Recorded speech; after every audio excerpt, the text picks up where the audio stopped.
Abre sua Bíblia lá no livro de 1 Samuel, capítulo 25. Ela colocou aqui, já preparei a minha ceia, preparou a ceia dela.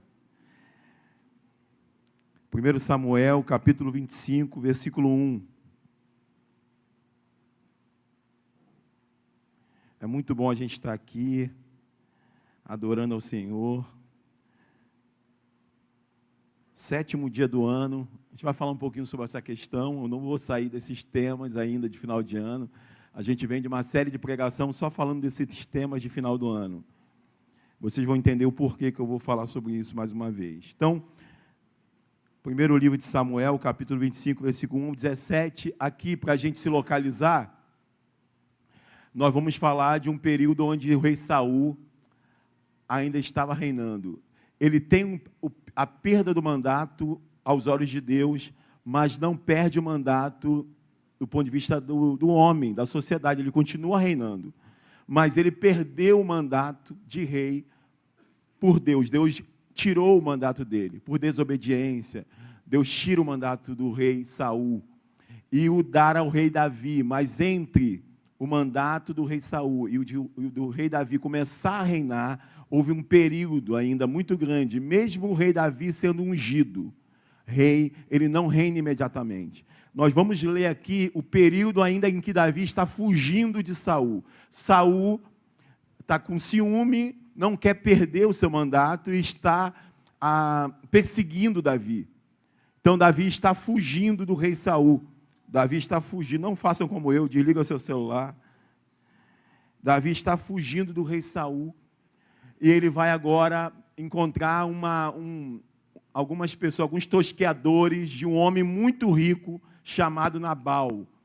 E é exatamente isso que a gente está lendo. Davi está fugindo, encontra um grupo de pessoas, tosqueadores, de um homem muito rico chamado Nabal, e é exatamente isso que a gente está lendo. Então, imagine alguém fugindo, alguém coagido, alguém que é honesto, que é íntegro, mas está passando por essa situação, tendo que fugir.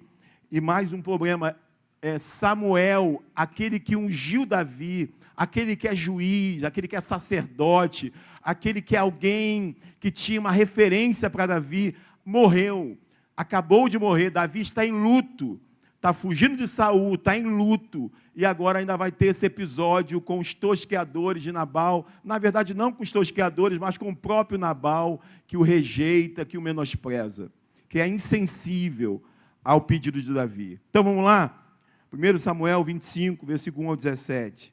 Samuel morreu, e todo Israel se reuniu e pranteou, e o sepultaram onde tinha vivido em Ramá. Depois Davi foi para o deserto de Maom. Certo homem de Maom, que tinha seus bens na cidade de Carmelo, era muito rico, possuía 1000 cabras e 3000 ovelhas, as quais estavam sendo tosqueadas em Carmelo. Seu nome era Nabal, e o nome de sua mulher Abigail. Mulher inteligente e bonita, mas seu marido, descendente de Caleb, era rude e mau, era insensível, era duro. No deserto, Davi ficou sabendo que Nabal estava tosqueando as ovelhas. Por isso enviou 10 rapazes, dizendo-lhes: levem minha mensagem a Nabal em Carmelo, e cumprimentem-no em meu nome, digam-lhe longa vida para o Senhor. Muita paz para o Senhor e sua família, e muita prosperidade para tudo que é seu. Sei que você está tosqueando suas ovelhas. Quando seus pastores estavam conosco, nós não os maltratamos, e durante todo esse tempo que estiveram em Carmelo, nada que fosse deles se perdeu. Davi manda um recado para Nabal: olha, os tosqueadores seus ficaram próximos da gente, e a gente os protegeu, a gente não fez nada contra eles. Na verdade, nós fomos muito bons para eles. É esse o recado que ele manda para Nabal. Nada se perdeu. Versículo 8. Pergunte a eles, e eles lhe dirão. Por isso, seja favorável, pois estamos vindo em época de festa. Por favor, dê a nós, seus servos, a seu filho Davi, o que puder. Os rapazes foram e deram a Nabal essa mensagem em nome de Davi e ficaram esperando. Nabal respondeu aos seus servos: quem é Davi? Quem é esse filho de Jessé? Ele fala, quem é Davi, mas sabe que é filho de Jessé. Quem é Davi? Quem é esse filho de Jessé? Então ele sabia que era Davi. Então ele menospreza, ele é insensível, ele não tem sensibilidade que exatamente a esposa teve, né? Quem é esse filho de Jessé? Hoje em dia muitos servos estão fugindo de seus senhores. Isso é mais um fujão, isso é mais um servo fujão. E ele continua, versículo 11, por que deveria eu pegar meu pão, minha água e a carne do gado que abati para meus tosqueadores e dá-lo a homens que vêm não se sabe de onde? Vou fazer isso. Então os mensageiros de Davi voltaram e lhe relataram cada uma dessas palavras. Irmãos, observe que nós estamos falando de um tempo de guerra. Tempo de guerra, tempo que é um tomar coisa do outro, matar o outro. Então, olha só a situação, ele menospreza.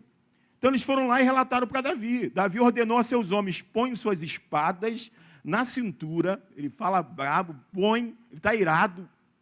Assim eles fizeram e Davi também.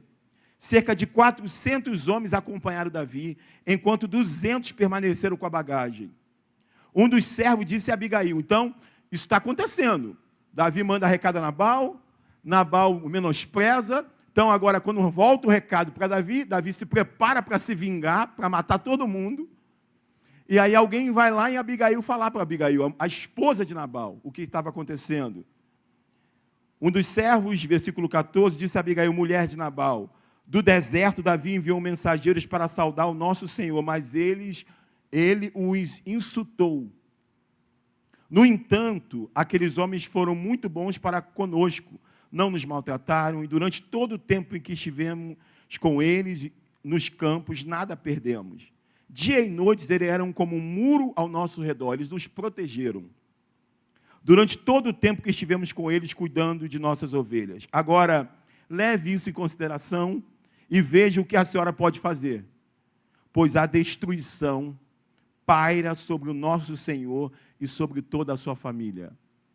A destruição paira. Nós estamos prestes a sermos destruídos. Davi está vindo e vai destruir com a gente.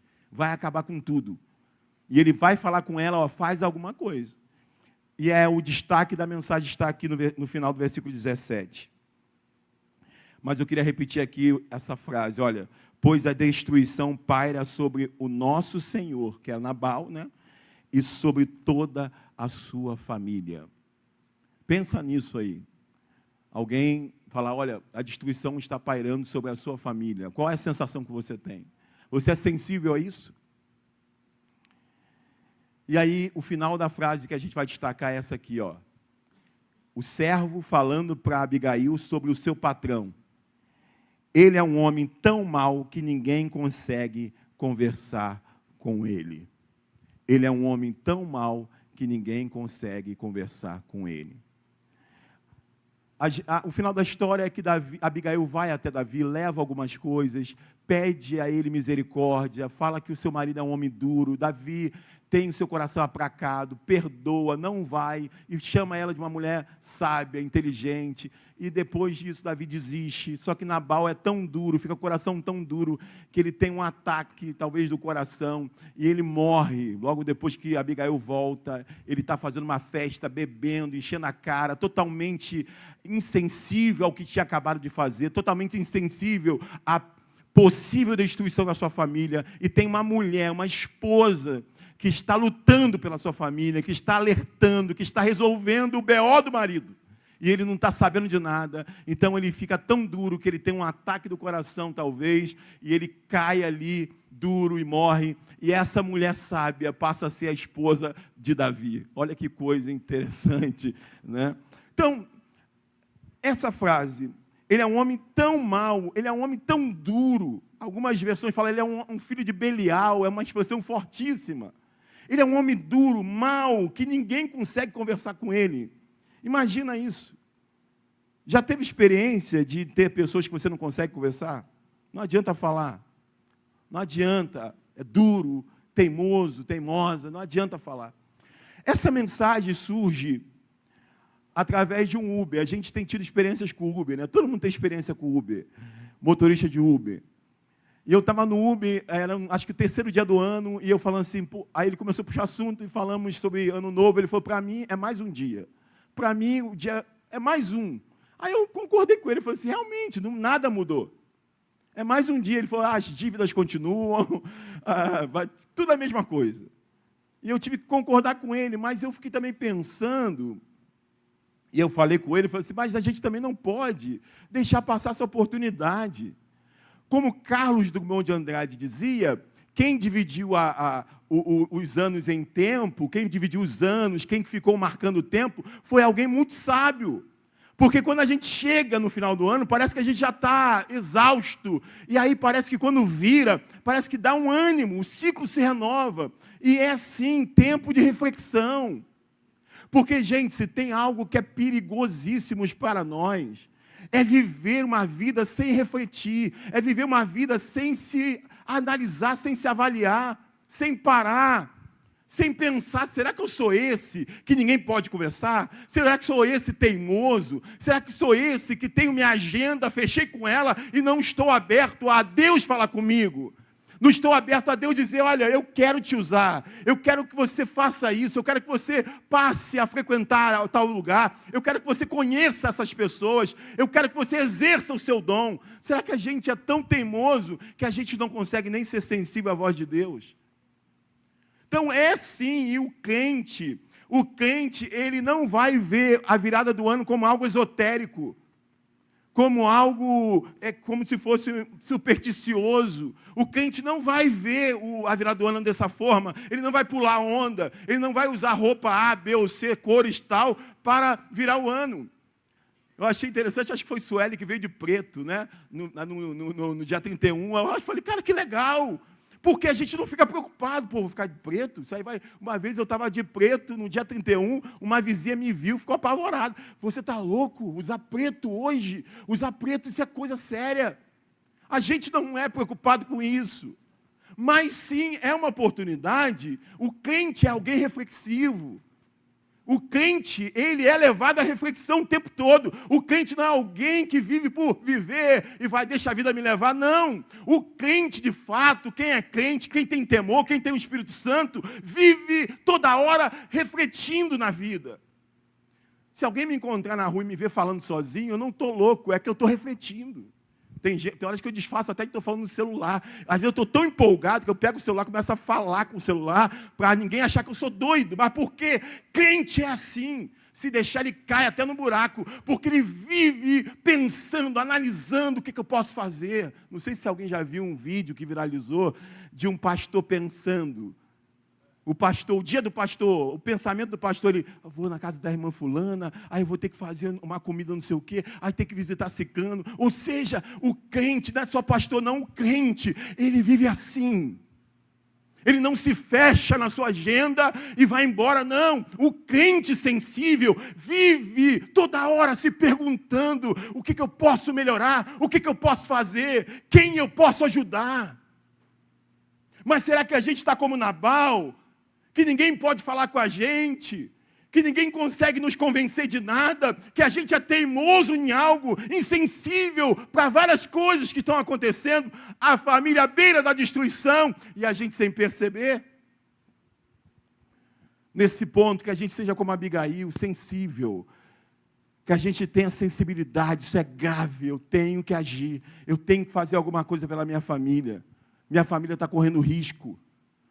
Então, crente, você vê Salmo 139, verso 23 e 24. O que ele fala aí?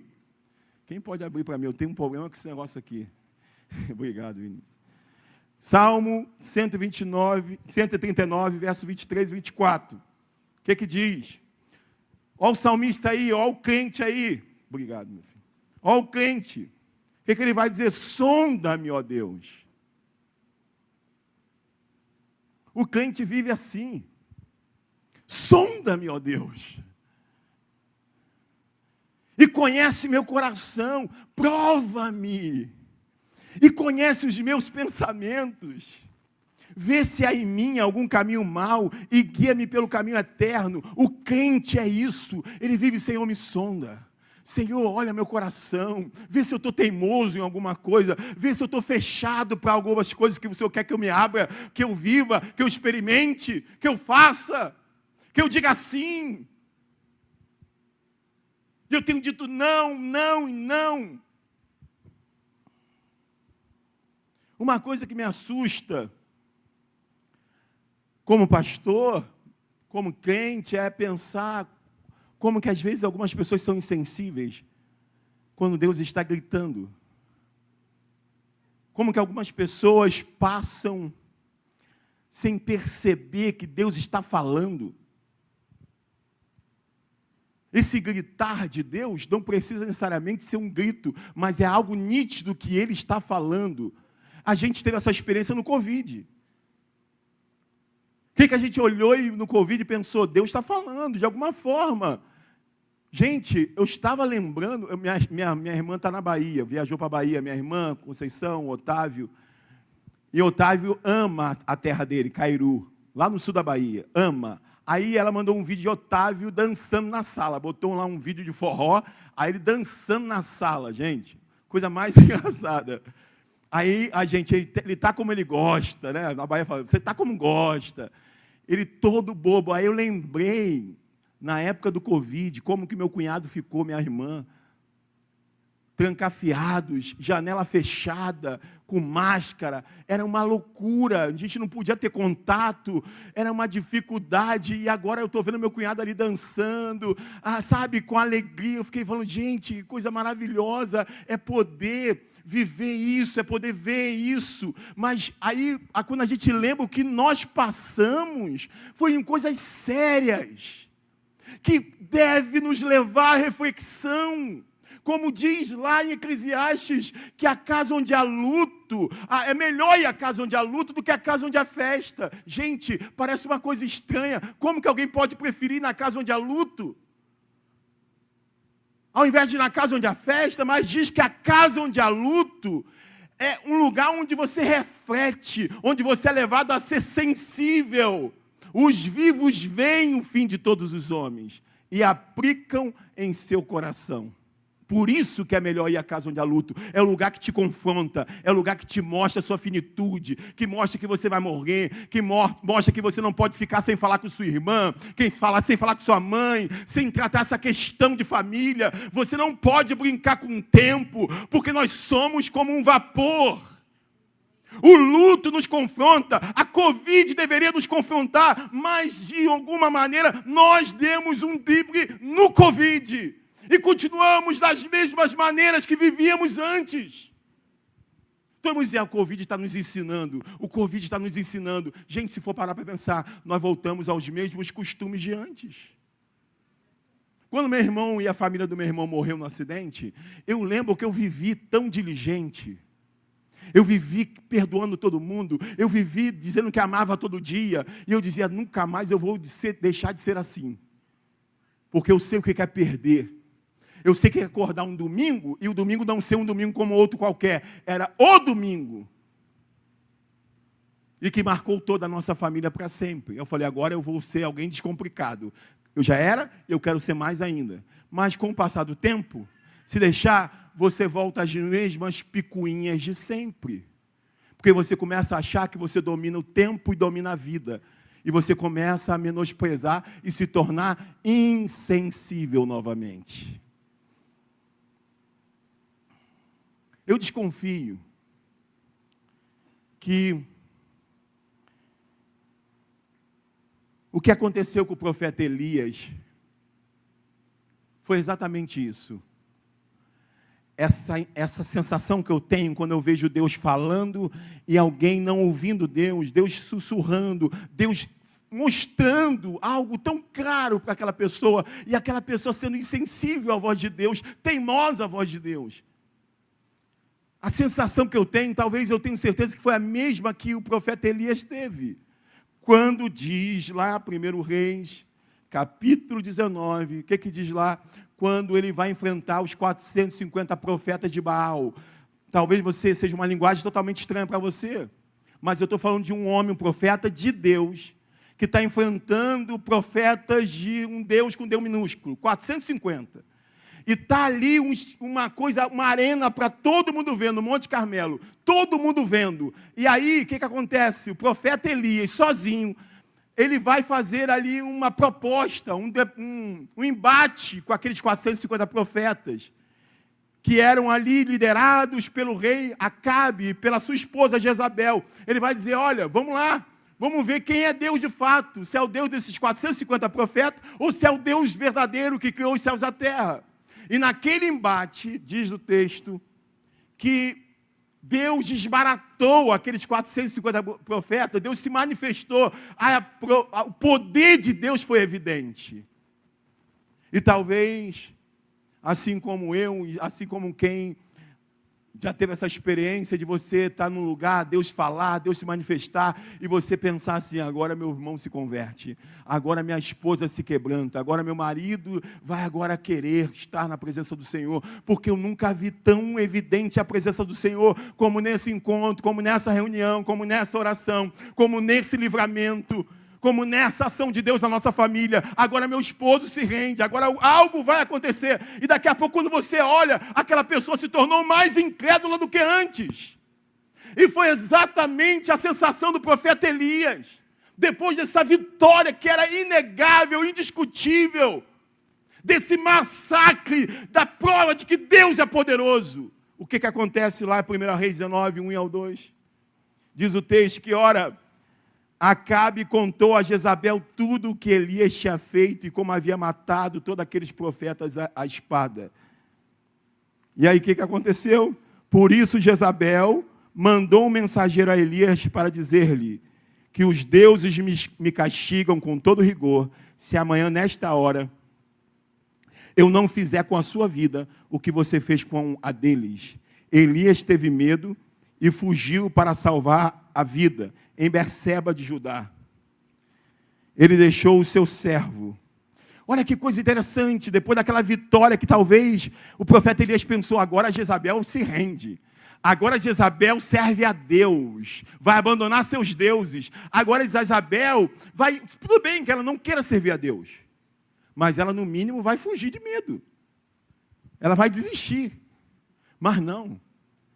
Depois daquela manifestação poderosa de Deus, Jezabel ainda manda um recado, olha, eu vou te fazer com você a mesma coisa que você fez com os profetas. Olha, sai da minha frente. E o que o profeta fez? Fugiu. Aí você, como que pode? Como que ele pode? Ele enfrentou 450 profetas de Baal e agora ele está fugindo pela ameaça de Jezabel. Acho que é exatamente esse abatimento, essa sensação que fala assim, o que mais posso fazer? O que mais pode acontecer? O que mais pode acontecer para amolecer esse coração? Se teve toda essa manifestação e a pessoa continuou irredutível, continuou insensível, continuou dura.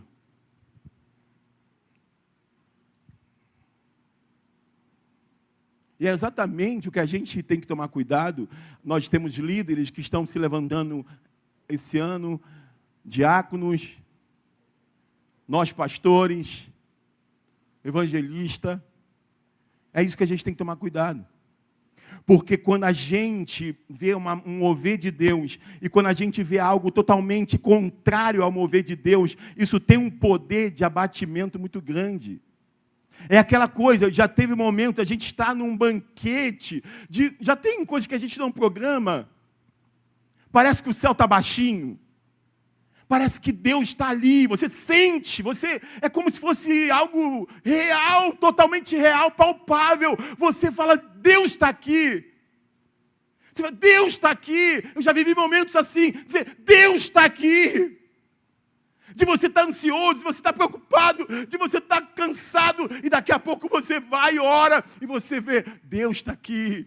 Deus está respondendo, mas estranhavelmente, às vezes depois de uma reunião, como uma escola bíblica, ou como um culto no lar, depois daquele ambiente gostoso, a gente se depara com alguém dizendo, que estava lá dizendo assim, sai da minha frente, senão eu dou um tapa na tua cara.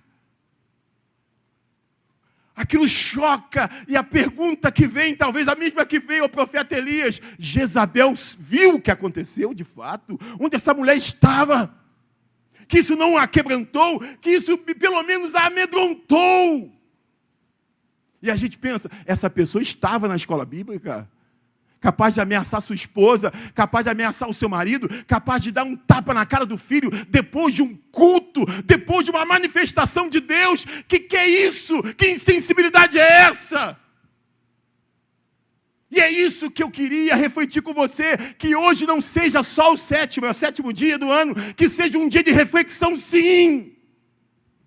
Será que eu estou insensível? Será que essa apostasia já chegou à minha casa, à minha mente, ao meu coração, para eu não perceber que a alguns metros do meu quarto tem alguém morrendo no quarto vizinho, e alguém que eu pari, alguém que eu dei a vida, alguém que eu gerei, minha filha morre do quarto do lado do meu.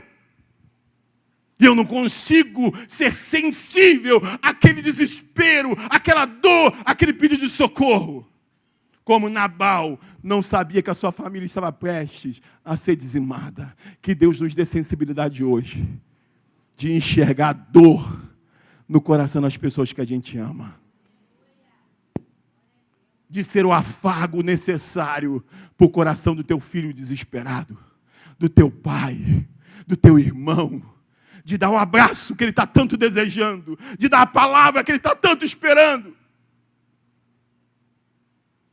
Que a gente não perca essa sensibilidade, irmãos. Nós vamos perdendo. Estava falando para minha esposa, para minha irmã no outro dia. Falei assim, às vezes eu fico assustado. Porque se tem uma coisa que o sofrimento faz e causa, é que você lida com tanto sofrimento, tanta dor, que você pode começar a ficar meio que insensível. Em alguns ambientes onde eu vi a morte de frente, onde eu vi pessoas chorando, eu não chorei. E aquilo começou a me preocupar. Eu falei, o que eu estou me tornando? Talvez como muitos médicos dizem, o que eu sou? E eu comecei a dizer, Senhor, não tira a minha sensibilidade, não tira a minha humanidade. Jesus chorou por alguém que ele ia ressuscitar logo depois. Porque Jesus é sensível, nós temos que ser sensíveis. Quem tem ouvidos para ouvir, ouça, que você ouça o que o Espírito diz à igreja. Que você não seja alheio à voz do Senhor.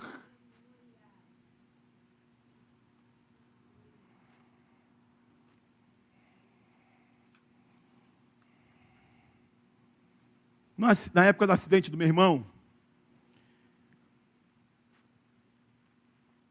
como fruto desse lugar de luto que nos leva à reflexão, era natural que a gente alertasse pessoas.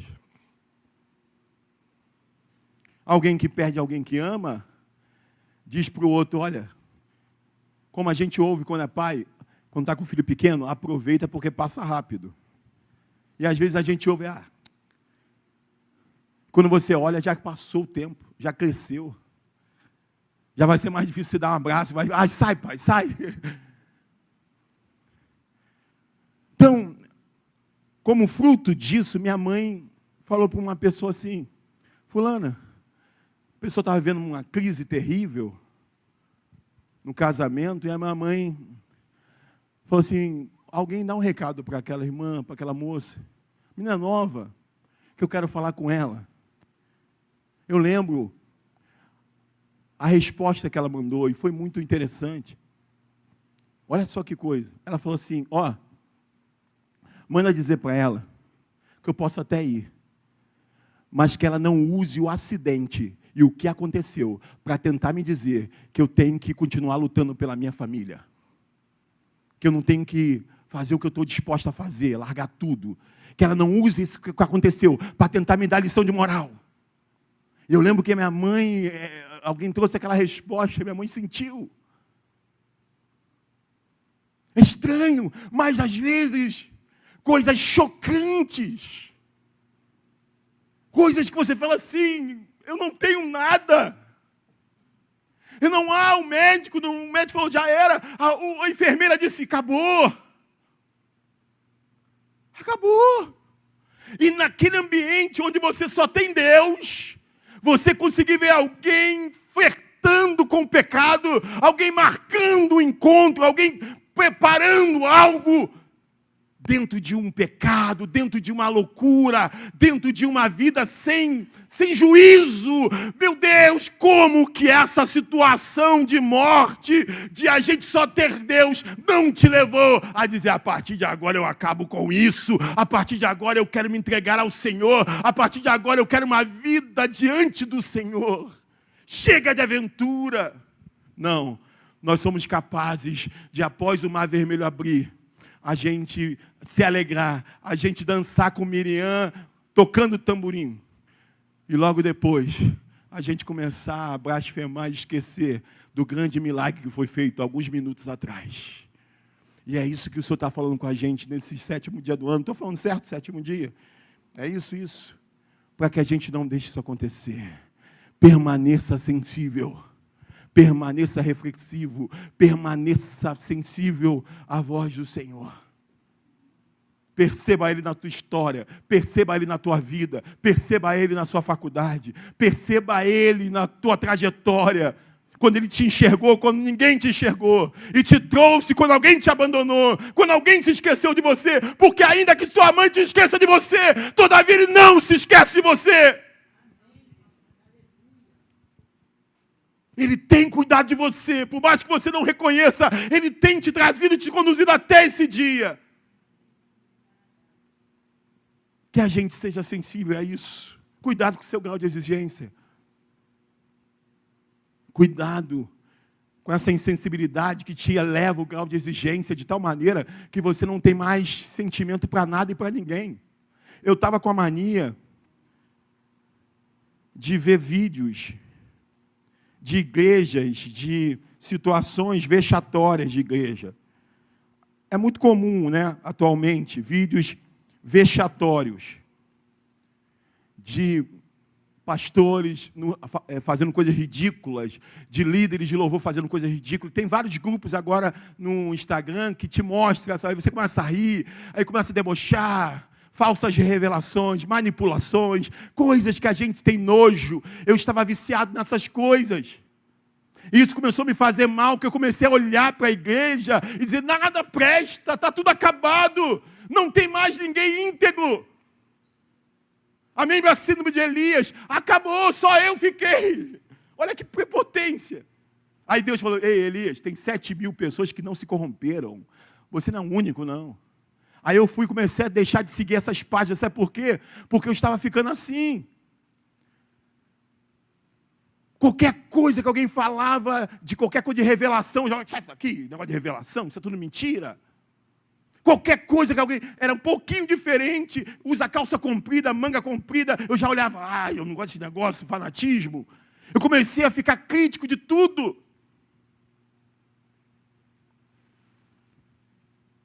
A gente vai elevando o nosso grau de exigência e não começa a não ver Deus em nada e nem ninguém. Começa a criticar tudo e todos. Um amigo meu, uma vez numa igreja, o pastor, no início da tecnologia, né, o pastor não veio com a Bíblia. Eu também não, minha Bíblia está ali. Que eu estou ficando velho, eu boto tudo na folha para enxergar melhor. Aí o meu amigo não viu o pastor pegar a Bíblia, ele pegou um tablet. Só isso já fez ele falar, não pegou a Bíblia. Olha só que loucura, olha o nível que a gente fica de exigência, de crítica. Beleza, tem que criticar mesmo, tem muita corrupção mesmo, tem muita coisa errada mesmo, tem muita mentira mesmo, tem muita manipulação mesmo, e a gente tem que ser alguém vigilante, e temos que denunciar sim, porque o apóstolo Paulo nos ensinou. Nós somos uma igreja preocupada com isso, com oferta, com tudo, porque a gente tem medo. E aí, mas ao mesmo tempo, cuidado com o seu nível de exigência. Você pode ficar insensível a tudo. Mateus capítulo 11, versículo 15. Cuidado. Porque vai chegar uma hora que você não vai ver Deus em nada. Olha só o que diz Mateus 11, 15. Ele estava falando de João Batista. Jesus falando de João Batista. Aí ele vai dizer assim, aquele que tem ouvidos, ouça. Olha aí, ó. Não é só ter ouvido, é ter sensibilidade. Aqueles que têm ouvido, ouça. Ter ouvido não é o suficiente, tem que ter sensibilidade. Por isso que ele fala, quem tem ouvidos, ouça. Seja sensível. A que posso comparar essa geração? Ele estava falando de João Batista. Aí ele vai falar, a que posso comparar essa geração? São como crianças que ficam sentadas nas praças e gritam umas para as outras. Dizem que isso era um costume da época, era uma brincadeira infantil. Nós tocamos flauta, mas vocês não dançaram. Cantamos um lamento, mas vocês não se entristeceram. Ou seja, nós cantamos uma música para dançar, vocês não dançam. Cantamos uma música para chorar, vocês não choram. Vocês são insensíveis.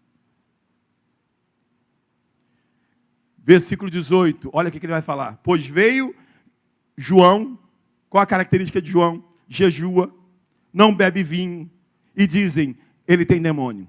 Esse cara tem demônio. Esse cara vive com roupa de pelo de animais, come animal silvestre, gafanhoto. Esse cara tem demônio. Esse cara é esquisito. Não bebe vinho, jejua. Esse cara tem demônio. Versículo 19. A outra opção, veio o Filho do Homem comendo, Jesus, né? Comendo, bebendo, e dizem, aí está um comilão e beberrão, amigo de publicanos e pecadores, mas a sabedoria é comprovada pelas obras que o acompanham. João Batista, demônio. Jesus, beberrão, amigo de pecadores. A sabedoria deles era totalmente equivocada.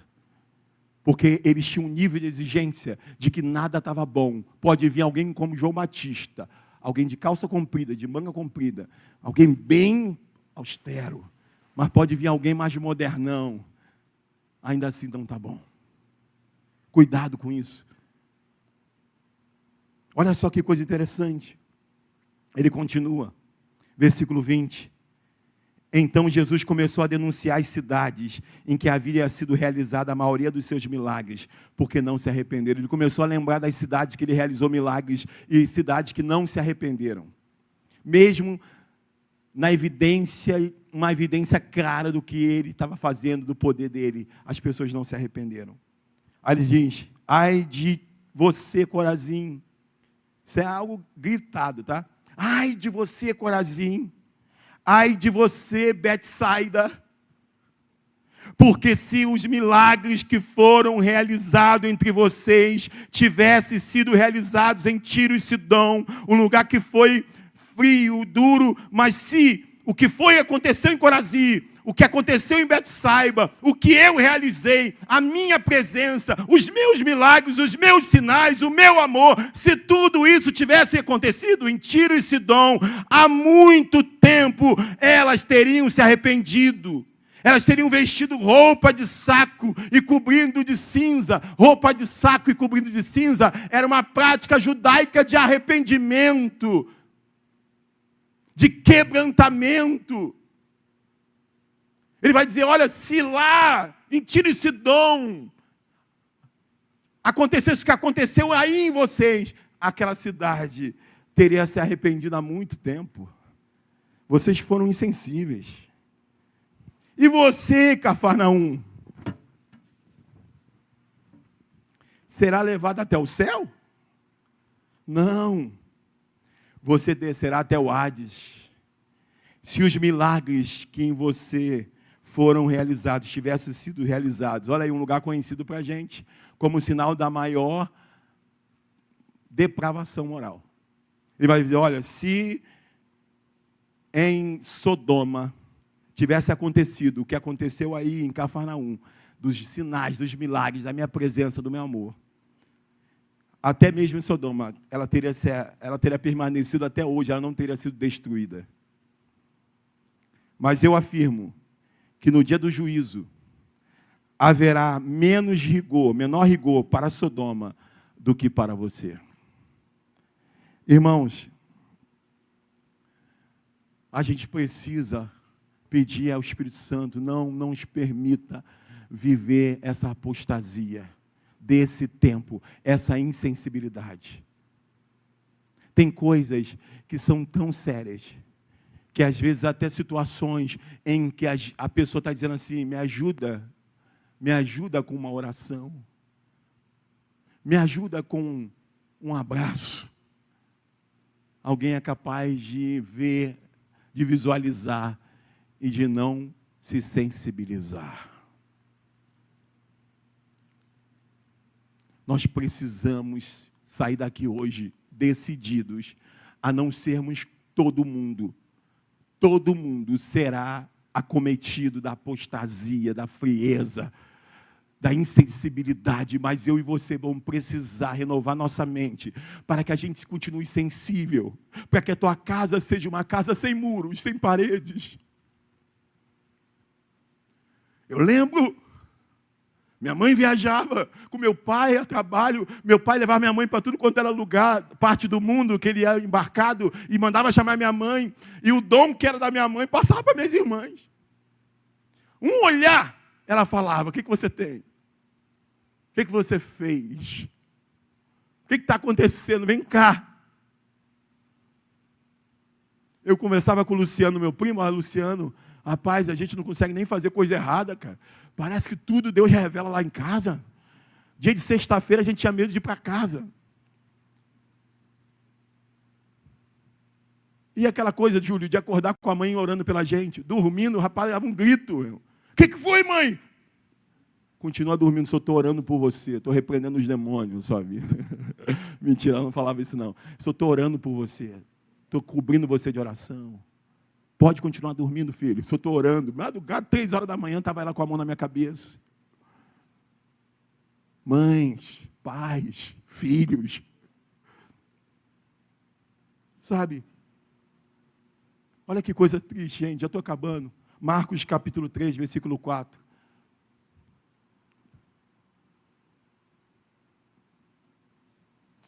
As pessoas se tornaram tão exigentes e críticos que não conseguem perceber a verdade e deixam de sentir e reagir. Marcos capítulo 3. Marcos 3, 4. Depois Jesus lhes perguntou: o que é permitido fazer no sábado? Porque o judeu tinha aquela coisa, no sábado não pode isso, não pode aquilo. O bem ou o mal? O que é permitido fazer no sábado, bem ou mal? Salvar a vida ou matar? A religião diz: não pode, sábado não pode curar no sábado, olha que loucura. Aí está dizendo: um bem ou mal, o que pode fazer no sábado? Salvar a vida ou matar? Mas eles permaneceram como? Em silêncio. Esse silêncio que é angustiante. Esse silêncio que é terrível. Ele está fazendo uma pergunta, e essa pergunta exige uma resposta, mesmo que mexa com a tua resposta, mesmo que mexa com as suas verdades. Não se cale, mesmo que o que vai sair não seja algo bom. Fale, se expresse, viva, você está vivo. Desperta, tu que dorme, e levante dentre os mortos, e Cristo te esclarecerá, diz a palavra. Mortos, ressuscitem. Eles ficaram em silêncio. Olha só, gente, olha só, Jesus que eu estou falando aqui. Versículo, olha, continua. O que aconteceu com esse silêncio? A essa pergunta, olha Jesus, irado. Por quê? Esse silêncio traz ira, porque não tem lógica. Ele quer curar alguém. Tem alguém oprimido, 18 anos, 32 anos, sem andar. Tem alguém que não enxerga, tem alguém desesperado, tem alguém com depressão, ele quer curar, e a religião, não, esse não, ele é homossexual, esse não, esse é não sei o quê, não, esse é branco, não, esse é preto, esse é de direita, esse é de esquerda. Ei, eu não perguntei nisso, eu perguntei o que eu quero curar, eu quero dar vida, eu quero salvar. Não, mas não pode. Não foi isso. Aí ele fica irado, olhou para os que estavam à sua volta. E, olha aí de novo, irado e profundamente entristecido, por causa do coração endurecido, insensível deles, disse ao homem: estende a mão. Ele estava querendo curar um homem da mão mirrada. Estende a mão. Estende a mão, porque esses foram insensíveis à tua dor. Pessoas com deficiência física, como eu, com meu estrabismo, não teria direito a entrar no templo, não poderia entrar no templo, porque tem deficiência física, não entra. Aquele homem era privado disso, privado do trabalho, visto como um amaldiçoado, visto como alguém em pecado, visto como de várias formas. E ele vai dizer, estende a tua mão.